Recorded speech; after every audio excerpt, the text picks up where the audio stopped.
Students, पिछले lecture हम लोग पढ़े थे हेडरसन्स-हेजल्स इक्वेशन, जिसमें आपको ये बताया गया था कि हेडरसन्स-हेजल इक्वेशन एसिडिक बफर और बेसिक बफर का पीएच निकालने के लिए था।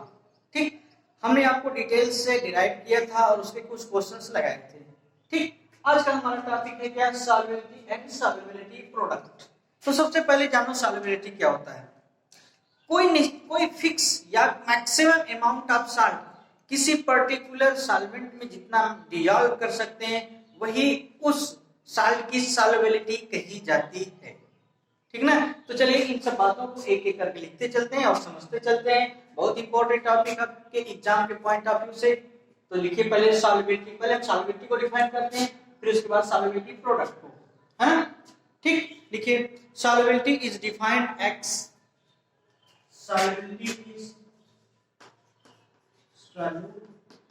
solubility is defined as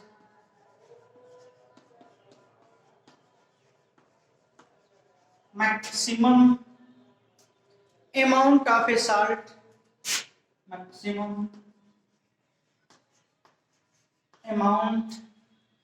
solubility is defined as maximum amount of a salt can be, solubility is defined as maximum amount of a salt can be dissolved,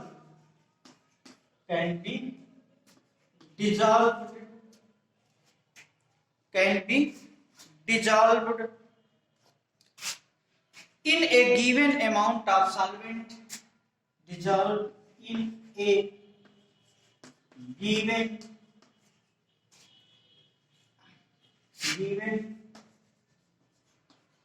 amount of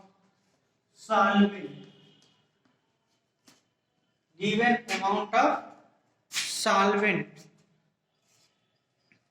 at a particular temperature,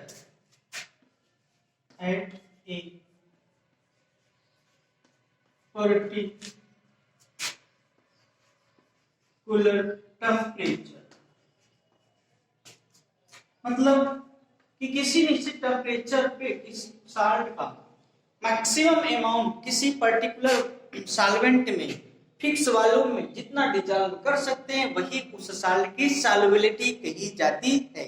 मतलब solubility क्या होता है कि कोई जितना maximum salt किसी निश्चित amount में सॉल्वेंट में जितना डिसॉल्व कर सकते हैं वही उस सॉल्ट की सॉल्युबिलिटी कही जाती है।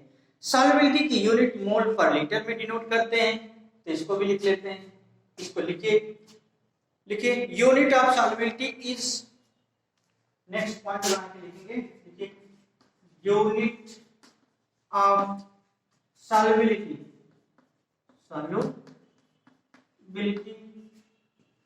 इज मोल पर लीटर। मतलब सॉल्युबिलिटी की जो यूनिट होती है मोल पर लीटर होती है। ठीक, तो यहाँ पे हमने आपको बता दिया सॉल्युबिलिटी होती क्या है। आपको पता है बहुत सी चीजें सॉल्युबल होती है, बहुत सी चीजें नॉन सॉल्युबल, कुछ चीजें स्पेरिंगली सॉल्युबल होते हैं, कुछ चीजें पार्शियली सॉल्युबल होते हैं। ये कैसे होता है सॉल्युबिलिटी और इनसॉल्युबल के बारे में तो आप जानते हैं कि कोई चीज अगर डिसॉल्व होता है तो सॉल्युबल करता है, अगर नहीं डिसॉल्व होता है जनरली वाटर सॉल्वेंट वाटर होता है, best solvent in universe water होता है। तो जो चीज घुलती है उसे सॉल्युबल, जो नहीं घुलती उसे नॉन सॉल्युबल या इनसॉल्युबल कहते हैं। एक चीज और जानिए, अगर कोई सॉल्ट ना 1 से 10% के बीच में उसकी सॉल्युबिलिटी है वाटर में तो उसे कहते हैं क्या, सॉल्युबल सॉल्ट। बात समझ आया। अगर उसकी सॉल्युबिलिटी 10% ज्यादा होती तो ज्यादा सॉल्युबल होगा, अगर उसकी सॉल्युबिलिटी 1% से भी कम हो जाए तो उसे कहते हैं पार्शियली सॉल्युबल या स्पेरिंगली सॉल्युबल सॉल्ट कहते हैं। ठीक, तो चलिए, तो ये हमने डिफाइन किया सॉल्युबिलिटी। अब हम आपको बताते हैं सॉल्युबिलिटी प्रोडक्ट क्या होता है। सॉल्युबिलिटी प्रोडक्ट, इसको पहले मिटाते हैं फिर आगे बताते हैं। उम्मीद है आपको सॉल्युबिलिटी समझ आई होगी। सॉल्युबिलिटी होती क्या है, कोई मैक्सिमम अमाउंट का जो साल्ट होता है अगर उसे किसी फिक्स वैल्यू सॉल्वेंट में ही किसी निश्चित टेम्परेचर पर जितना डिजॉल्व कर सकते हैं वही उस साल्ट की सॉल्युबिलिटी होती है ना। तो चलिए एक जनरल इक्वेशन के थ्रू हम आपको सिखाते हैं कि सॉल्युबिलिटी प्रोडक्ट होती कैसे है, इसको निकालते कैसे हैं, है ना। तो पहले लिखें, let us consider a general salt, let us consider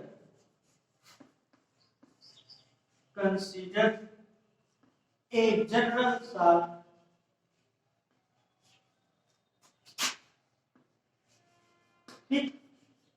AX BY। माना कि कोई साल्ट है AX BY का, भी AX BY ऐसा कोई साल्ट है। तो अब हम यहाँ इससे ये कैसे डिसोसिएट होंगे, इसकी सॉल्युबिलिटी प्रोडक्ट होगी या इसको कैसे डिनोट करते हैं, कैसे निकालते हैं, सारी चीजें हम इसी के थ्रू सिखाएंगे आपको, है ना। जैसे माना कि कोई साल्ट है AXBY, तो सबसे पहले जब कोई साल्ट AXBY है, मान लो ये AXBY कोई साल्ट है, अगर इसको सॉल्वेंट में यानी कि वाटर में डिसॉल्व किया गया तो अपने कंपोनेंट में डिसोसिएट होगा। मानते हैं जैसे हमने मान लिया कि A कैटायन वाला पार्ट मतलब इसकी इलेक्ट्रोनेगेटिविटी कम और बी वाला एनायन वाला पार्ट यानी कि इसकी इलेक्ट्रोनेगेटिविटी ज्यादा है। तो अब देखो जो x और y रिप्रेजेंट करते हैं उसकी एटॉमिसिटी या उसके स्टोइकोमेट्रिक कोफिशिएंट को डिनोट करते हैं। तो चलिए देखते हैं कि डिसोसिएट किस में होगा, और अच्छी तरह जानते हैं फार्मूला बनाए गए हैं। इस पर इसका ऑक्सीडेशन स्टेट कितना होगा, प्लस मतलब y होगा, इसका x होगा। तो चलिए आयनाइज कैसे होगा ये देखते हैं, है ना। अब एक का अमाउंट x है तो AX हो गया। हमें माना था एक क्या मोर इलेक्ट्रो पॉजिटिव है, जब ये मोर इलेक्ट्रो पॉजिटिव इसका मतलब इस पर पॉजिटिव चार्ज आएगा और पॉजिटिव चार्ज कितना आता है, ये y होगा। एक्चुअली होता क्या है कि जो चार्ज होते हैं हमेशा क्रॉस मल्टीप्लाइड करके फार्मूले बनाए जाते हैं। जैसे देखो यहाँ जैसे हमने लिखा Al2SO4 का होल प्राइस, तो होगा क्या, इसका मतलब एल्युमिनियम मेटल इस पे positive charge, sulphate negative electronegative, इस पे नेगेटिव चार्ज। अब इस पे कितना पॉजिटिव होगा, इसका जो सल्फेट का मॉलिक्यूलरिटी है वो चार्ज होगा एल्युमिनियम पे, मतलब एल्युमिनियम पे कितना चार्ज होगा +3 का, और सल्फेट का कितना होगा SO4 -2 का। यानी कि क्रॉस मल्टीप्लाइड करके इनके चार्जों से ही फार्मूला बनाए जाते हैं, है ना। ठीक उसी तरह यहाँ पे कितना चार्ज आएगा, इस पे A पर पॉजिटिव y आएगा और B पर कितने आएगा, B की अमाउंट कितना है y है ना। B पर अगर ये y है, चलो इसको कैपिटल मान लेते हैं, सब कैपिटल एरिया में है ना। ठीक, तो B और B पर नेगेटिव चार्ज होगा क्योंकि ये मोर इलेक्ट्रोनेगेटिव, और कितना नेगेटिव होगा, जितना अमाउंट x का होगा। ठीक, तो ये माना कि ये जो साल्ट है इस तरह से डिसोसिएट हुआ जब इसे पोलर सॉल्वेंट में रखा गया, है ना। जब ये डिसोसिएट होगा तो इस तरह से होगा। अब क्या है, ये इक्विलिब्रियम कंडीशन पे है, इसका मतलब इस पे law of mass action apply हम कर सकते हैं। ठीक, तो चलिए पहली बात जानिए ये साल्ट सॉलिड ना होगा, आयनियस में आपको बताया था, ये आयन से इसका मतलब एक एक्वस फॉर्म में है, ये भी एक्वस फॉर्म, ये अंडरस्टूड है ना। अब देखो जैसे हमने कह दिया इक्विलिब्रियम कंडीशन पे, चलिए एट इक्विलिब्रियम का मतलब rate of forward reaction, rate of backward reaction is exactly same. इसका मतलब जितने रेट से ये साल्ट डिसोसिएट हो रहा है उतने ही रेट से ये दोनों आयंस आपस में कंजॉइंट मिलके ये साल्ट का फॉर्मेशन कर रहे हैं, इधर फॉरवर्ड डायरेक्शन की रिएक्शन, इधर बैकवर्ड डायरेक्शन। ठीक, रेट कंसंट्रेशन में रेट, जब फॉरवर्ड डायरेक्शन की रेट और बैकवर्ड की रेट आपस में एग्जैक्टली सेम होती है तभी इक्विलिब्रियम की कंडीशन एराइज होती है, तभी डेवलप होता है। ठीक, अब कह दिया गया जैसे कि हमने कह दिया कि ये इक्विलिब्रियम, तो मान लो ये जो आयन है उसकी सॉल्युबिलिटी यस है और इस जितना मोल ये है उतना ये है, इस दोनों की सॉल्युबिलिटी मान लो यस है, इसके स्टोइकोमेट्रिक कोएफिशिएंट में x है, इसके स्टोइकोमेट्रिक कोएफिशिएंट में y, बात समझ आया कि नहीं? अब देखो जब चीजें इक्विलिब्रियम पे हैं तो हम law of mass action apply कर सकते हैं, है ना? तो लिख लो, देखो according to law of mass action,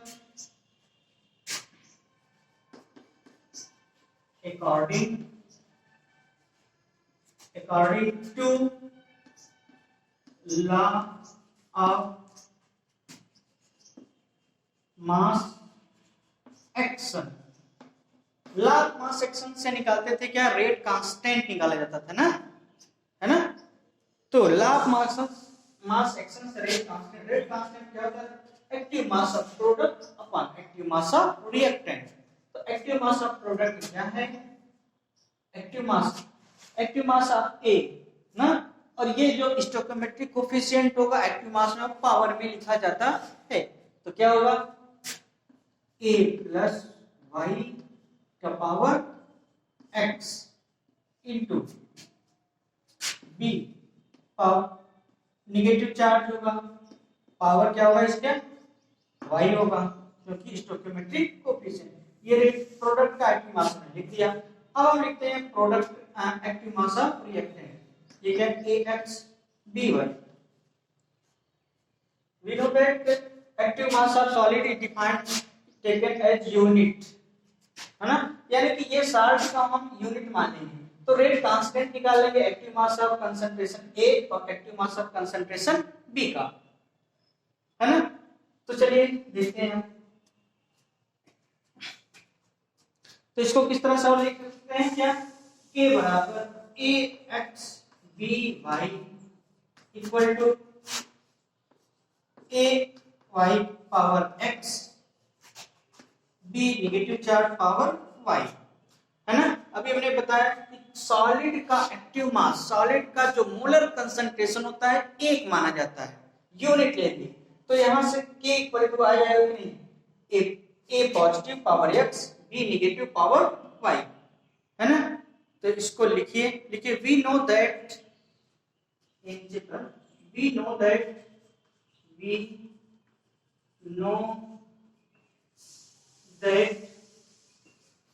we know that active mass of ax by, active mass of ax by is solid so taken as unit,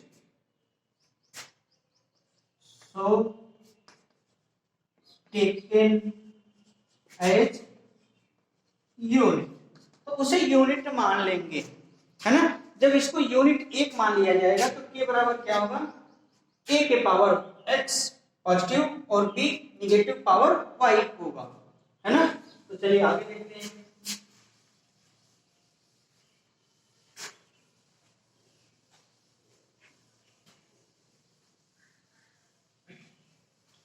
इसका मतलब यहां क्या बनेगा?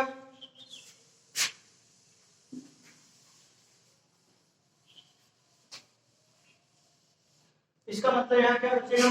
k बराबर a पॉजिटिव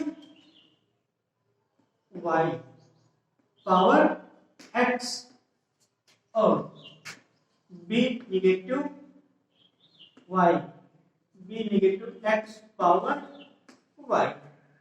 ठीक, ये देख रहे हैं, ये कुछ ऐसा बना, है ना? कुछ ऐसा दिखागा ना? अब देखो जब ये हो गया, अब हम इसी को करते हैं सॉल्युबिलिटी प्रोडक्ट KSP। जो साल्ट होते हैं, साल्टों का एक्टिव मास जो प्रोडक्ट होता है, मोलर कंसंट्रेशन, उसी को कहते हैं KSP या सॉल्युबिलिटी प्रोडक्ट। तो इसको जनरली क्या लिख सकते हैं? इसको KSP भी लिखा जाता है ना? इसी को कहते हैं सॉल्युबिलिटी प्रोडक्ट। बात समझ आया कि नहीं, है ना? और आपको पता है जब हम इक्विलिब्रियम रिएक्शन लिखे तो A का कंसंट्रेशन क्या लिखे थे? XS और B के लिए लिखे थे YS। तो इसको हम क्या लिख सकते हैं? Solubility product. चलिए हम देखते हैं सॉल्युबिलिटी प्रोडक्ट क्या होगा? XS का पावर X इंटू YS का पावर वाई, ये कुछ होगा कि नहीं, है ना, ये बचेगा। अब इसको थोड़ा और सॉल्व कर दें, क्या होगा, तो के एस टी बराबर क्या होगा, आप यहां से देखिए तो x के पावर x दिख रहा है, y के पावर, अगर अलग अलग करके इसे इक्वेशन हम बना दें, है ना, अलग अलग इसको बनाएंगे तो हम क्या पाएंगे, x के पावर x, है ना, x के पावर x, y के पावर y मिलेगा कि नहीं, तो हम लिख सकते हैं क्या, x के पावर x और y के पावर y। अब देखो जो सॉल्युबिलिटी को भी अलग रखें तो क्या लिखेंगे, सॉल्युबिलिटी x प्लस y, इसको लिख सकते हैं कुछ इस तरह से, है ना। जब इसको कुछ इस तरह से लिख सकते हैं तो इसका मतलब यही जो होता है जनरल केस कैलकुलेशन होता है। अभी आप जब क्वेश्चन करेंगे तो समझ पाएंगे, यानी कि जो तो केएसपी कैसे निकालते हैं, इसका मतलब केएसपी उसी से निकालते हैं जो स्टोइकोमेट्रिक कोएफिशिएंट होता है उसी के उतना पावर लगा देते हैं, और जो साल्ट होते हैं उनका स्टोइकोमेट्रिक कोएफिशिएंट का पावर में ऐड करके निकालते हैं, है ना। तो लिख लीजिए जहां पर वेयर केएसपी इक्वल टू क्या है, solubility product,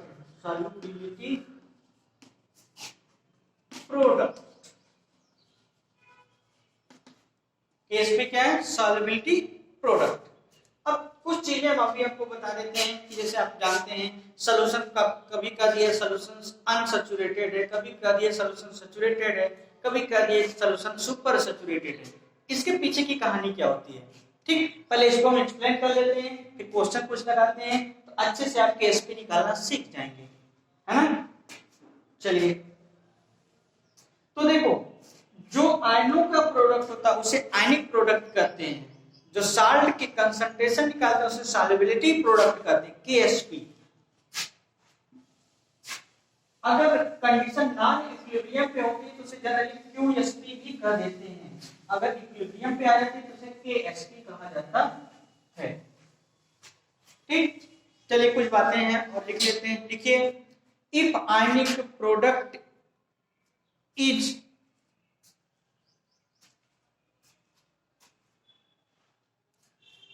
if ionic product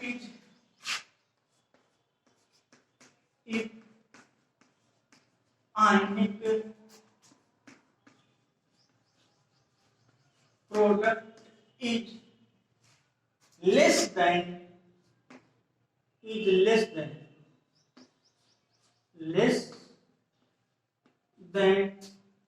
KSP मतलब solubility product का साथ, if ionic product is less than KSP then the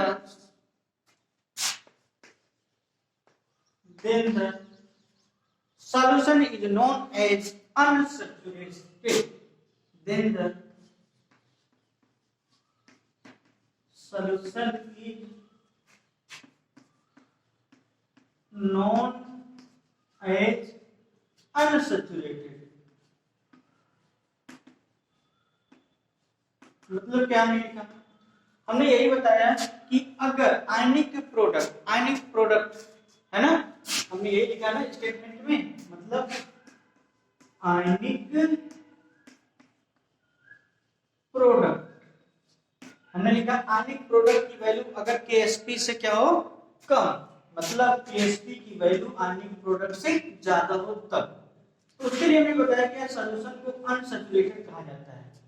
मतलब कि अगर आयनिक प्रोडक्ट केएसपी से कम होगा तो और भी साल्ट को डिजॉल्व कर सकते हैं। सॉल्यूशन अनसैचुरेटेड का मतलब और ज्यादा अमाउंट साल्ट का उस सॉल्यूशन या सॉल्वेंट में डिजॉल्व कर सकते हैं, तो ऐसे सॉल्यूशन को कहते हैं क्या, अनसैचुरेटेड सॉल्यूशन, ठीक। उसी तरह होता है सैचुरेटेड सॉल्यूशन। सैचुरेटेड सॉल्यूशन क्या होता है, जब आयनिक प्रोडक्ट और सॉल्युबिलिटी प्रोडक्ट आपस में एग्जैक्टली बराबर हो जाते हैं तो उसे कहते हैं क्या, सैचुरेटेड सॉल्यूशन। सैचुरेटेड सॉल्यूशन होता क्या है कि ऐसा पर्टिकुलर पॉइंट जिस पे किसी सॉल्यूशन में और ज्यादा साल्ट को डिजॉल्व ना कर सके उसी पॉइंट को कहते हैं सैचुरेटेड सॉल्यूशन।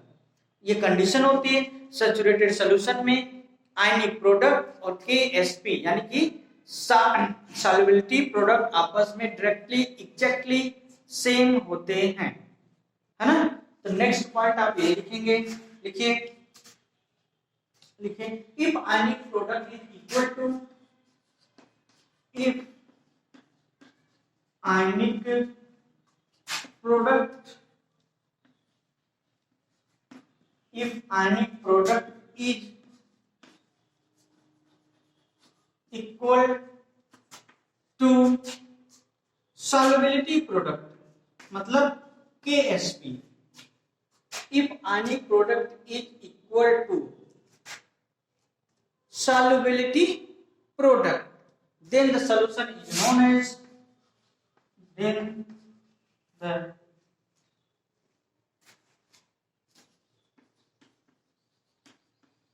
solution is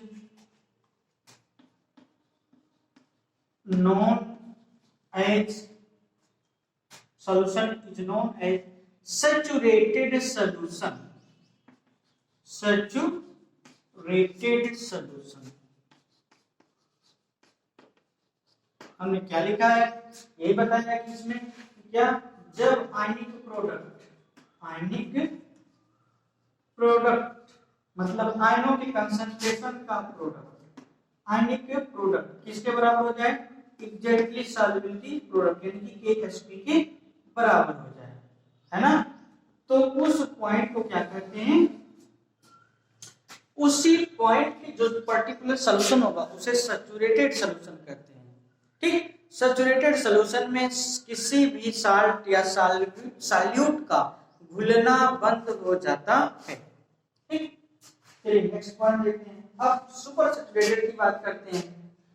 जब देखो किसी सॉल्यूशन में सॉल्युबिलिटी प्रोडक्ट KSP की वैल्यू अगर आयनिक प्रोडक्ट से ज्यादा हो जाए तो होता क्या है कि उसे और अमाउंट उसमें घोलते जाएंगे सॉल्यूट या साल्ट तो घुलेगा नहीं, उसके प्रेसिपिटेट होता जाएगा। ठीक, तो प्रेसिपिटेशन हो जाता है। तो प्रेसिपिटेशन कब होता है, सुपर सैचुरेटेड कंडीशन में। जैसे एग्जांपल मिले, जैसे अगर हम कहें चीनी का पानी में घोल बनाइए, चीनी का वाटर में सॉल्यूशन बनाइए, तो क्या होगा, इनिशियली क्या होगा, जब शुगर को वाटर में घोलेंगे डालेंगे तो आसानी से घुलता जाएगा। लेकिन एक ऐसी टेम्परेचर आएगा, एक ऐसा पॉइंट जरूर आएगा जब वाटर में चीनी का घुलना यानी शुगर का घुलना बंद हो जाएगा, रुक जाएगा। तो ऐसे पॉइंट को ही कहते हैं सैचुरेटेड सॉल्यूशन। लेकिन अगर उसके बाद और एक्स्ट्रा चीनी या साल्ट को उस वाटर में डिजॉल्व करेंगे और मिलाएंगे तो वो घुलेगा नहीं, बल्कि उसके बॉटम पे जाके प्रेसिपिटेट हो जाता है। ऐसे कंडीशन को ही कहते हैं सुपर सैचुरेटेड कंडीशन। ठीक, चलिए अब हम बात करते हैं सुपर सैचुरेटेड की। तो इसमें लिख लीजिए, लिखिए ionic product is more than, देखिए if ionic product, if ionic product is more than KSP solubility product, then the solution is known as, then the solution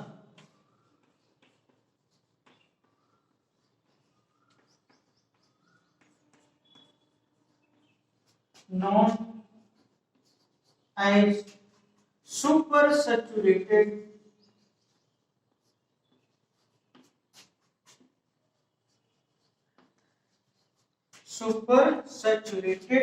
solution।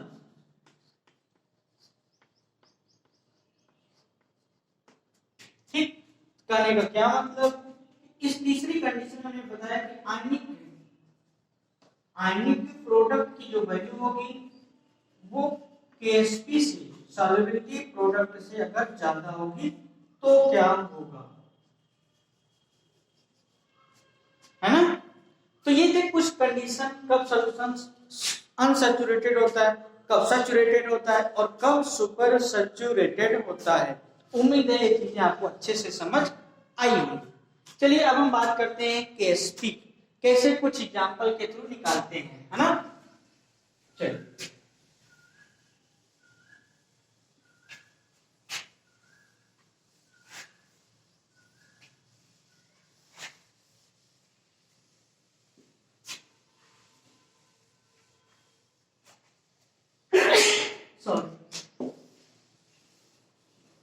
चलिए कुछ एग्जांपल के थ्रू हम कुछ साल्ट का केएसपी निकालते हैं ना। एग्जांपल यहां से आप सीख पाएंगे केएसपी निकालते कैसे। जैसे मान लो कोई साल्ट लिया गया है ना, जैसे मान लो कोई बाइनरी साल्ट लिया गया है। बाइनरी साल्ट मतलब उसमें दो कंपोनेंट हो, जैसे मान लो या AgCl, जैसे कहा कि AgCl की केएसपी निकालिए, सॉल्युबिलिटी प्रोडक्ट निकालें, तो होगा क्या आपको पता है, जब भी AgCl सिल्वर क्लोराइड को वाटर में डिसॉल्व करेंगे तो इसमें टूटेगा Ag+ और Cl नेगेटिव में, ये तो टूटेगा, मतलब Ag कैटायन बनेगा, सिल्वर एनायन, इस क्योंकि सिल्वर मेटल होता है और क्लोराइड नॉन मेटल है ना। तो एट इक्विलिब्रियम की बात करें, जैसे इनिशियल की बात करें, चलो पहले इनिशियल, चलिए इनिशियली अगर हम कहें, इनिशियली अगर मतलब t बराबर 0 पे इनिशियली की बात करें, ये जो AgCl होगा ये 100% होगा, मतलब AgCl सॉलिड में है, Ag एक्वस में है, Ag+ और Cl भी एक्वस फॉर्म में है, ये 100% पूरी तरह से बंद होगा, तो इसका मतलब इसका अमाउंट 0 होगा, है ना। और हमने फिर बताया था जब इक्विलिब्रियम कंडीशन आती है तो इसका मतलब rate of forward reaction rate of backward reaction के बराबर हो जाता है।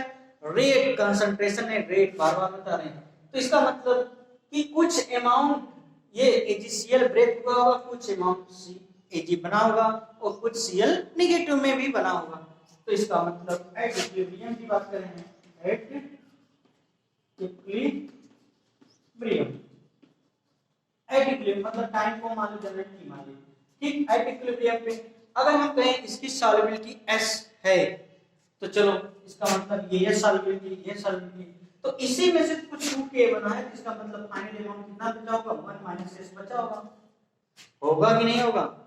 अब हम यहाँ पे सॉल्युबिलिटी प्रोडक्ट निकालें KSP, है ना, तो सॉल्युबिलिटी प्रोडक्ट निकालें क्या, तो लॉ ऑफ मास एक्शन लगा लेते हैं, चलो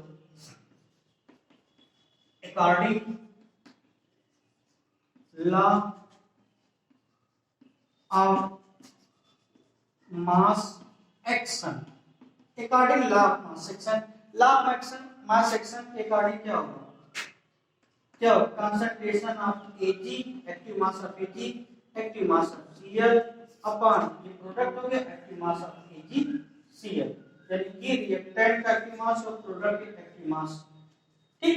और आप जानते हैं ये सॉलिड होता है, सॉलिड है, इसका मतलब इसको यूनिट मान लेंगे, 1 मान लेंगे, है ना, तो जो कुछ आता है वो क्या होगा, KSP होगा। KSP क्या होगा, इसका concentration of active mass of Ag+ और active mass of Cl negative, तो ये लिख लो, चूंकि AgCl इज सॉलिड,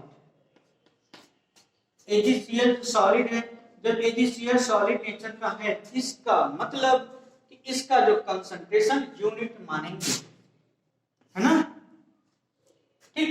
तो सॉल्युबिलिटी प्रोडक्ट आ गया, और आपको अच्छी से पता है कि Ag का सॉल्युबिलिटी S माना गया, Cl की सॉल्युबिलिटी भी S है, क्योंकि सेम जितना अमाउंट में Ag है उतने ही अमाउंट में ये Cl भी है, तो क्या होगा कि Sp बराबर क्या होगा, S, ठीक, इनटू S, तो क्या हो जाएगा, यहाँ देखो आगे कि Sp बराबर क्या होगा, S का स्क्वायर हो जाएगा कि नहीं, S का स्क्वायर, तो यहाँ से अगर हम सॉल्युबिलिटी निकालें क्या होगा, सॉल्युबिलिटी बराबर अंडर रूट KSP होगा बाइंडिंग साल्ट के लिए, ठीक है ना, इस तरह से निकालते हैं KSP। चलो थोड़ा सा और कॉम्प्लिकेटेड दूसरा कोई एग्जांपल लेते हैं, उम्मीद है ये चीजें समझ आई होंगी, है ना। हमने क्या किया, देखो AgCl कोई साल्ट लिया गया है तो उसको डिसोसिएट किया, उसके कंपोनेंट में इनिशियल निकाल दिया, और इक्विलिब्रियम पे जब इक्विलिब्रियम इक्विलिब्रियम कंडीशन आ गई, इसका मतलब इसका नेट कांस्टेंट, मतलब इसका लॉ ऑफ मास एक्शन का अप्लाई करके उसका इक्विलिब्रियम कांस्टेंट निकालिए। इक्विलिब्रियम कांस्टेंट में हमने देखा AgCl सॉलिड है, जिसका मतलब उसका एक्टिव मास 1 होगा। जब 1 होगा तो Ksp होगा। Ksp मतलब कंसंट्रेशन ऑफ Ag प्लस और कंसंट्रेशन ऑफ Cl नेगेटिव का, और यस Ag प्लस का यस और Cl नेगेटिव का भी यस, तो यानी कि यस का स्क्वायर हो गया, है ना। ठीक, चलिए तो इसका कोई एग्जांपल लेके बताते हैं। तो अगर हमने बताया कि अगर साल्ट में 2 कंपोनेंट हैं तो उसके लिए चलिए कोई ऐसा एग्जांपल लेते हैं जिसमें 3 कंपोनेंट हो। जैसे सेकंड एग्जांपल ले लेते हैं, जैसे मान लो लिया गया CaF2। CaF2 अगर ये टूटा तो किसमें टूटेगा? Ca पॉजिटिव, कॉपर पॉजिटिव +2 और 2F नेगेटिव। ये सिम डिसोसिएट होगा कि नहीं, है ना। अगर जैसे हमने कह दिया सीरियसली एट इक्विलिब्रियम पे, एट इक्विलिब्रियम पे अगर देखो जितना ये बन रहा है उसका डबल F बन रहा है, मतलब कैल्शियम का एक अमाउंट है तो उसी समय क्लोरीन के 2 अमाउंट जनरेट हो रहे हैं। इसका मतलब इसकी सॉल्युबिलिटी यस है, इसकी सॉल्युबिलिटी 2s होगा, तभी तो इसका डबल मिला, है ना। तो यहाँ सॉल्युबिलिटी प्रोडक्ट कैसे निकालेंगे? Sp बराबर क्या होगा? देखो जो सॉल्युबिलिटी होती है उन्हीं सॉल्युबिलिटी का मल्टीप्लाइड कर देते हैं, जितना जो जैसे S है S इंटू 2s, जो स्टोइकियोमेट्रिक कोफिशिएंट था उसको पावर में भी लिखते हैं, यानी कि 2s का स्क्वायर हो जाएगा। तो क्या होगा? Sp बराबर क्या होगा? देखो ये 4 हो जाएगा, 4 यहाँ पे s स्क्वायर और ये यानी कि s क्यूब हो जाएगा। तो ये Ksp और सॉल्युबिलिटी में रिलेशन हो गया। उसी तरह अगर सॉल्युबिलिटी निकालने की करें तो क्या निकाल सकते हैं? Ksp/4 √3। तो इस तरह से सॉल्युबिलिटी भी निकाली जा सकती है। ठीक, उम्मीद है ये भी आपको समझ आया होगा। चलिए थोड़ा और दूसरा एग्जांपल लेते हैं। ऐसा कोई कंपोनेंट लेते हैं जिसमें 3 से ज्यादा आ जाए, 3 से ज्यादा कंपोनेंट, पहले में 2 बाइंडिंग लिया, फिर 2 कंपोनेंट वाला लिया, फिर 3 कंपोनेंट, अब चलिए 4 कंपोनेंट वाला लेते हैं। जैसे कोई एग्जांपल लेते हैं, जैसे ले लिया गया FeCl3 ले लेते हैं। FeCl3 मान लो फेरिक क्लोराइड जो है ये डिसोसिएट किसमें होगा? Fe+3, है ना, और क्या निकलेगा? 3Cl negative. ये इसमें डिसोसिएट होगा कि नहीं? ठीक, अब जैसे मान लिया गया एट इक्विलिब्रियम पे, एट इक्विलिब्रियम, जैसे करिए एट इक्विलिब्रियम पे जितना आयरन बन रहा है उसका 3 गुना क्लोराइड जनरेट हो रहा है। इसका मतलब इसकी सॉल्युबिलिटी यस, इसकी सॉल्युबिलिटी 3s होगी, इसका 3 टाइम्स है। तो सॉल्युबिलिटी प्रोडक्ट कैसे लिखेंगे? Ksp, है ना, सॉल्युबिलिटी यानी कि s मल्टीप्लाई 3s, 3s में देखो 3 है तो पावर भी 3 लग जाएगा, है ना, तो क्या हो जाएगा? 9 हो जाएगा, 3 9 to 27 s के पावर 4 होगा।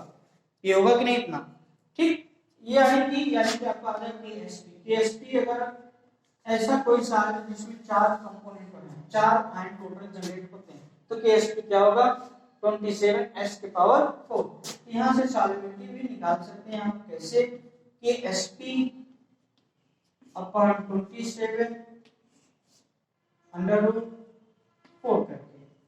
ठीक, तो यहाँ से सॉल्युबिलिटी और सॉल्युबिलिटी प्रोडक्ट ऐसे निकाला जाता है ना। चलिए कोई दूसरा भी एग्जांपल लेके और एक्सप्लेन कर देते हैं आपको, है ना। चलिए देखिए कोई दूसरा एग्जांपल लेते हैं। कोई ऐसा कंपोनेंट साल्ट का ले जिसमें 4 से ज्यादा आयन जनरेट होता है। चलो देखते हैं 4 से ज्यादा हम आयन वाले, जैसे मान लो ले लिया गया Ca3PO4, है ना।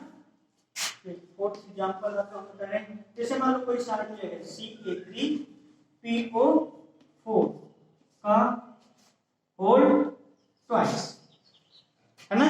जिसे मान लो ये कोई साल्ट लिया गया, कहा गया इस साल्ट का KSP निकालो, तो क्या करेंगे, पहले इसको आयनाइज करेंगे। जब इसको आयनाइज करेंगे तो इसमें डिसोसिएट होगा, 3 कैल्शियम जनरेट होगा जिसकी ऑक्सीडेशन स्टेट +2 होगी, और 2 निकलेगा फास्फेट PO4, इस पे -2 चार्ज होगा। अब देखो जितना पॉजिटिव उतना नेगेटिव, न्यूट्रल है क्योंकि मॉलिक्यूल न्यूट्रल था। तो बात अगर आती है कहा गया इक्विलिब्रियम पे, एट इक्विलिब्रियम, एट इक्विलिब्रियम पे कहा गया, एट इक्विलिब्रियम पे इसके KSP क्या होगा, देखो जितना ये सॉल्युबिलिटी, अगर x को मान 3s माने इसको 2s मानेंगे, मानेंगे कि नहीं, ठीक ना, क्योंकि ये 3 अमाउंट बनाते हैं, 2 अमाउंट बन रहा है, तो इसकी सॉल्युबिलिटी माने 3s, इसकी सॉल्युबिलिटी 2s है ना।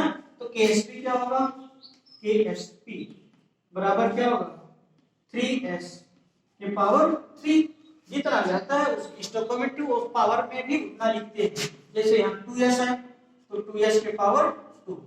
अब ये बता दीजिए क्या होगा, 27s क्यूब होगा कि नहीं, इंटू कितना 4s स्क्वायर होगा।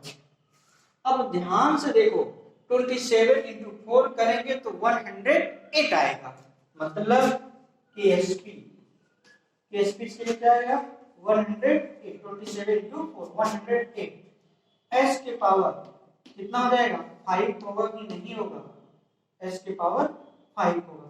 इस तरह से सॉल्युबिलिटी और KSP में रिलेशन निकाल के KSP निकाल पाते हैं। अगर यहाँ से कहा गया सॉल्युबिलिटी निकालिए तो इस तरह से निकाल सकते हैं, सॉल्युबिलिटी बराबर क्या होगा KSP upon 108 under root base 5, ठीक ना। इस तरह से सॉल्युबिलिटी, किसी भी साल की सॉल्युबिलिटी और सॉल्युबिलिटी प्रोडक्ट को कैलकुलेट किया जाता है ना। तो उम्मीद है आपको सॉल्युबिलिटी प्रोडक्ट समझ आया होगा। चलिए इसी से रिलेटेड कुछ एक क्वेश्चन कर लेते हैं, है ना, इसी से रिलेटेड एक क्वेश्चन कर लेते हैं, तो आपको एक क्लियर हो जाएगा पता कि सॉल्युबिलिटी का क्वेश्चन आता कैसे है, इसको हम टैकल या लगाएंगे कैसे, है ना।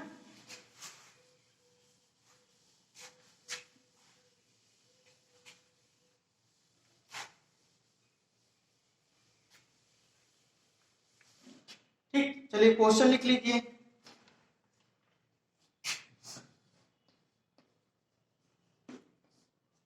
इसमें क्वेश्चन लिखिए, देखिए if A saturated solution prepared by, if a saturated solution is prepared by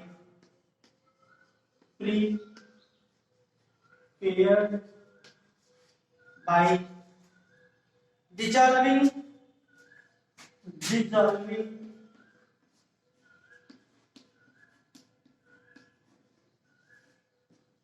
Ag2CO3 silver carbonate, Ag2CO3 in water,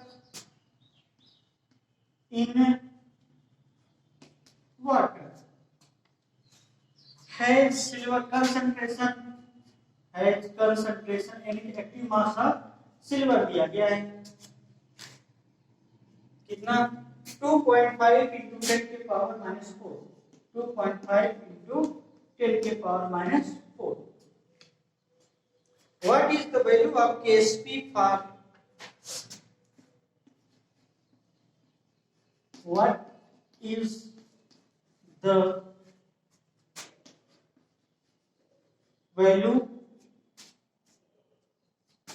of KSP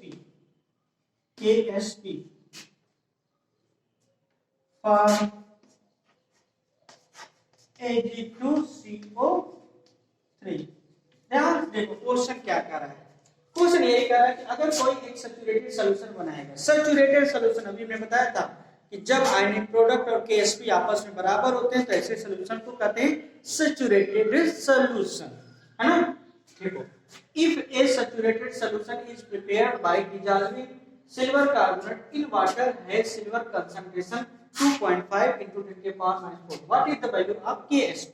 तो जब भी इस टाइप का क्वेश्चन आएगा तो देखो सैचुरेटेड क्या है, तो इसका मतलब आयनों का जो प्रोडक्ट होगा KSP के बराबर होगा, है ना। तो इसको सॉल्व कैसे करेंगे, चलिए देखिए इसका सॉल्यूशन कैसे बनाते हैं क्वेश्चन। तो सबसे पहले क्या करेंगे, हम Ag2CO3 को डिसोसिएट करेंगे। Ag2CO3 ये किस फॉर्म में डिसोसिएट होगा, 2 मोल निकलेगा सिल्वर आयन और 1 मोल निकलेगा कार्बोनेट आयन, कुछ ऐसा ही बनेगा, है ना। इक्विलिब्रियम पे देखो, एट इक्विलिब्रियम की अगर हम बात करें, एट इक्विलिब्रियम अगर देखो सिल्वर 2 अमाउंट निकलेगा तो कार्बोनेट 1 अमाउंट निकलेगा, मतलब हम सिल्वर का डिसॉल्वेशन या सॉल्युबिलिटी कार्बोनेट से ज्यादा है, तो इसको अगर हम 2s मानेंगे तो इसको s मानेंगे, है ना, इसको s मानेंगे। अब देखो आपको पता है कि सिल्वर का कंसंट्रेशन आपको दिया गया है, कितना दिया गया है, Ag का कंसंट्रेशन आपको दिया गया है कितना, 2.5 into 10 के पावर -4। ये जब सिल्वर का कंसंट्रेशन दिया गया है तो कार्बोनेट का कंसंट्रेशन आप निकाल पाएंगे ना, क्योंकि सिल्वर का आधा बनता है कार्बोनेट। तो कंसंट्रेशन ऑफ कार्बोनेट कैसे लिखेंगे, CO3 -2 कैसे लिखेंगे, 2.5 into 10 के पावर -4/2 करके, क्या हमने 2 से डिवाइड कर दिया कि देखो जितना सिल्वर गेन हुआ उसका आधा ही तो कार्बोनेट मिला, जैसे ये 2 मोल मिला, ये 1 मोल, इसकी सॉल्युबिलिटी 2s है तो इसकी सॉल्युबिलिटी s होगी, ये 25 नहीं है, ये 2s है ना। चलो ठीक है, अगर हम कहें इसकी सॉल्युबिलिटी प्रोडक्ट निकालिए तो सॉल्युबिलिटी प्रोडक्ट मतलब KSP, सॉल्युबिलिटी प्रोडक्ट क्या होगा, सिल्वर का कंसंट्रेशन इनटू कार्बोनेट का कंसंट्रेशन, है ना। और आपको दोनों का कंसंट्रेशन आपको पता हो गया है, सिल्वर का इक्वेशन में आपको दिया है 2.5 into 10 के पावर -4, ये सिल्वर का हो गया, कार्बोनेट का आप यहां से निकाल लेंगे, है ना। कार्बोनेट का जब यहां से निकालेंगे कितना हो जाएगा, 1.28 into 10 के पावर -4, इसी से मल्टीप्लाई करके 1.28 into 10 के पावर -4। अब यहां से KSP आप आसानी से कैलकुलेट कर लेंगे, तो KSP क्या आएगा, देखो इसका अमाउंट तो क्या स्क्वायर मिलेगा ना, याद रखिएगा, है ना, यहां भी स्क्वायर रहेगा, क्योंकि हमने बताया था ना इसके जो मोल होते हैं स्टोइकोमेट्रिक को भी उससे से क्या करते हैं, मल्टीप्लाई कर देते हैं, या पावर में कर देते हैं ना, पावर लगा देते हैं, स्क्वायर हो जाएगा, समझ आया ना। तो KSP ओवरऑल क्या बनेगा, इसका आंसर आएगा 18.3 into 10 के पावर 39 into 10 के पावर -12। ठीक, इस तरह के सॉल्यूशन आपके एग्जाम में क्वेश्चन पूछे जाते हैं कि क्या दे देगा, सॉल्युबिलिटी दे देगा, सॉल्युबिलिटी प्रोडक्ट दे पूछ लेगा, या सॉल्युबिलिटी KSP दे के सॉल्युबिलिटी पूछ सकता है। तो आपको ये बनाना आना चाहिए कि इसमें सॉल्युबिलिटी प्रोडक्ट कैसे कैलकुलेट करते हैं। ठीक, उम्मीद है आपको समझ आया होगा। Okay, thank you.